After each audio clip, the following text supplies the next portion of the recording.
Hi, everyone. My name is AJ. I'm a family engagement coordinator through Mission Graduates.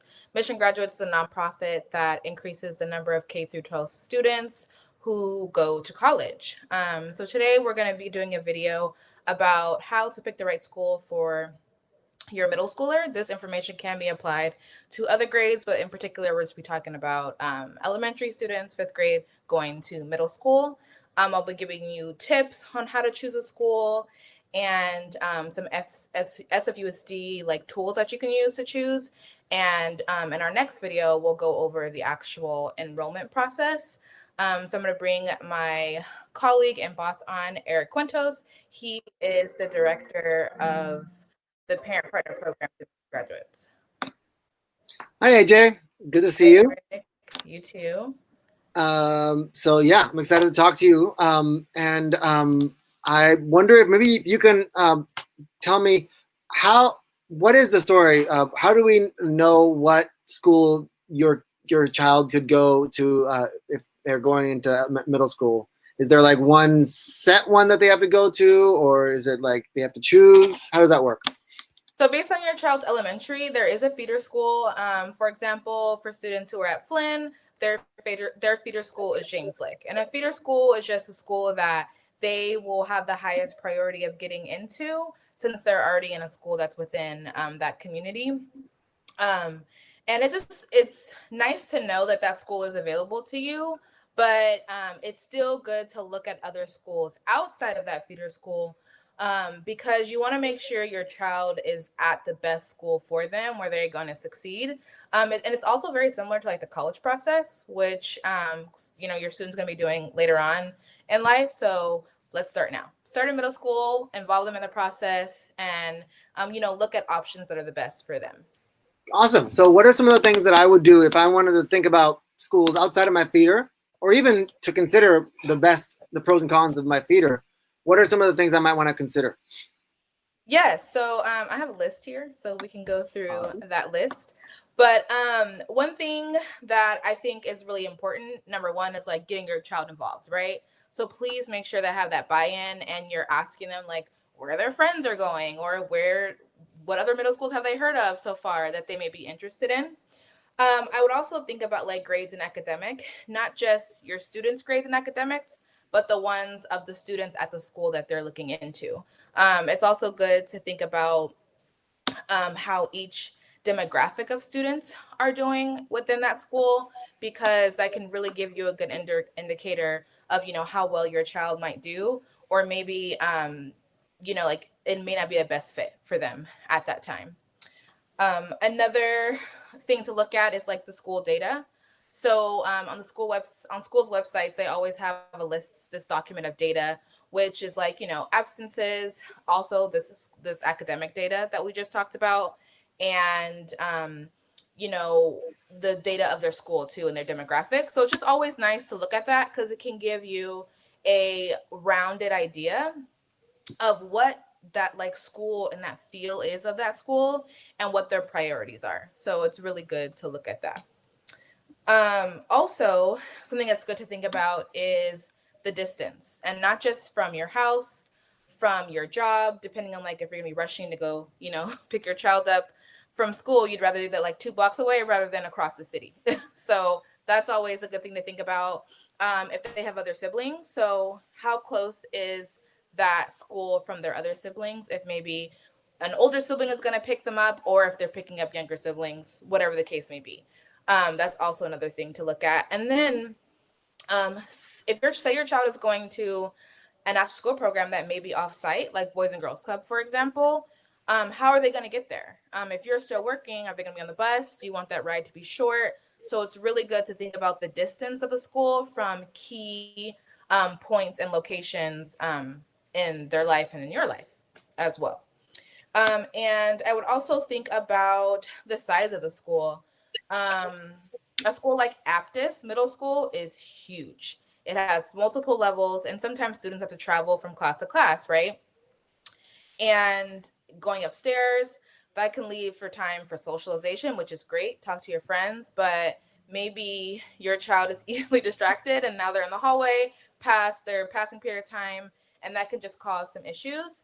And then, the class sizes, they have really huge classes because what if your child works better within a small group and needs that more like one-on-one attention from their teacher?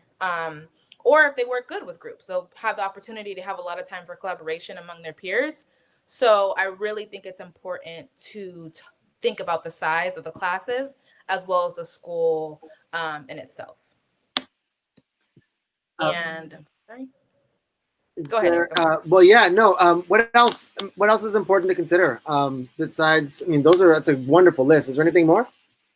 I have about, let's say, one or two more things. One of them we already talked about, which is like your friends. Middle school is a pivotal point for students to be around their peers. And I know it may seem silly for us adults to like, you shouldn't have to go to school with your friends because you're there to learn.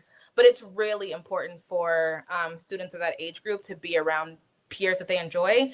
And it gives them an incentive to go to school. If they love going there and all their friends go there and they know they're going to have people that they love around them, they're going to want to go more, which leads hopefully, right, to more learning and they have a good time.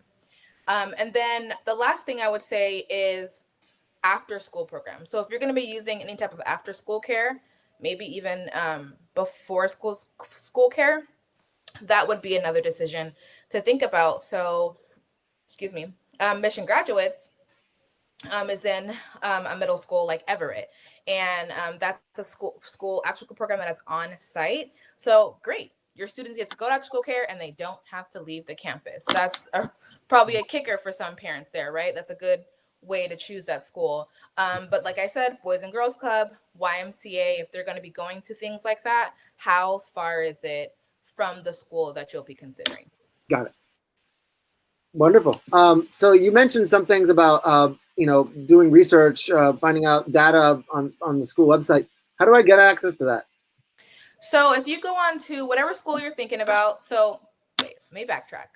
Yeah. So we are thinking about a lot of middle schools, right? So SFUSD was amazing, and they put together a list of all the middle schools. We'll put a link on screen of where you can go to access these videos. And they are the school videos that the schools curated themselves. There's also some schools had town halls, and there are the recordings of those town halls, which had a lot of information about parent groups on site, and just staff talking about answering questions from prospective parents. And then there is a school finder tool as well. But on the middle school videos page, there's also a tab for each middle school. So you'll click on the link of that school's name. So Aptus, it's number one. That's why I keep using it on the list. It's the first school that you'll see. You'll click on the link to that school. And when you scroll down to the bottom of that school's page, you'll see 3 tabs. And on one of the tabs, it'll say school data. So you'll click on the school data tab. Perfect. And you'll see all of the data available to you. Right now, 2018 and 2019 is the most current year. And it'll just give you data about school scorecards, the demographic of the students, how well they're doing in math, how well they're doing in English, reclassification, attendance, and a whole bunch of other things. So it's a really great tool to use.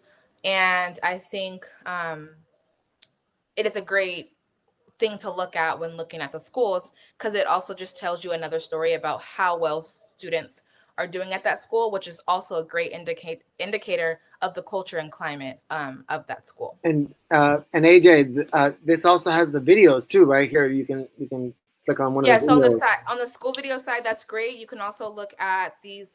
Each school did a video that was curated by their own staff or parents from the school, depending on whatever they chose to do. That's another good way to look and see and hear people, since right now we are at a distance, right? Excuse me. And of course, the town hall recording that I told you, which was a sit down period that certain staff members came on and were able to answer live questions from parents that needed more information.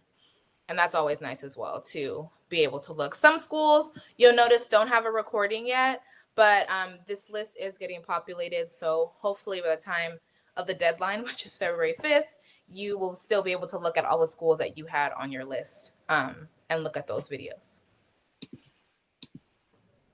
That's a really great set of resources. Is there any other way that people might be able to, besides looking at a website, that might be able to get some information about a school? So another thing to use is School Finder. School Finder is a tool that SFUSD curated. And with School Finder, you're able to pick schools from this like database, and you get to pick like certain things like an immersion program. Like Hoover has Spanish and English classes for students, right? And that's could be really important for you. And whatever other programs are available at that school, you can look at and read and see how they compare to one another. And that's also a great way to make a decision for your child. Thank you. Yeah, we're actually going to put on the screen right here, the URL for the School Finder.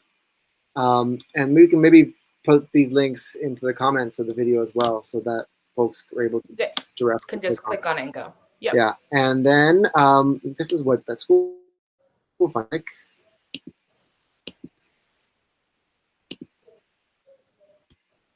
So as you can see, it's like an exploration tool. So like you can even, if you notice home address, that can speak to that distance piece that we were talking about, right? How far is it from the school that you were looking at? You can also look at the show map link. That way you can see where the school is located, even into distance on other schools that you were maybe thinking about within the city. That's really cool that I like, that I thought was really nice to look at. And then language programs,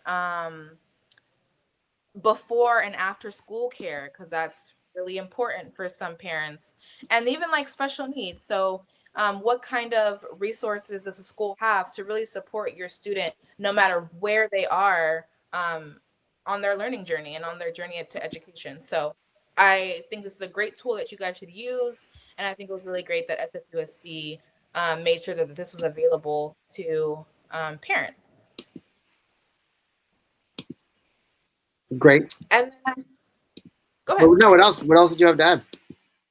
So the last thing that I would ask or say to do is ask around, talk to people you know, talk to other parents who are looking at schools, or parents that you know with older children who already went through this process and are already like maybe a year or two into their middle school child's school life there, and ask them how it's going. How do they like it? And that way you can just get that more person-to-person connection to the school that is going to be a little bit harder to get since we cannot visit schools in person right now. Great. Yeah.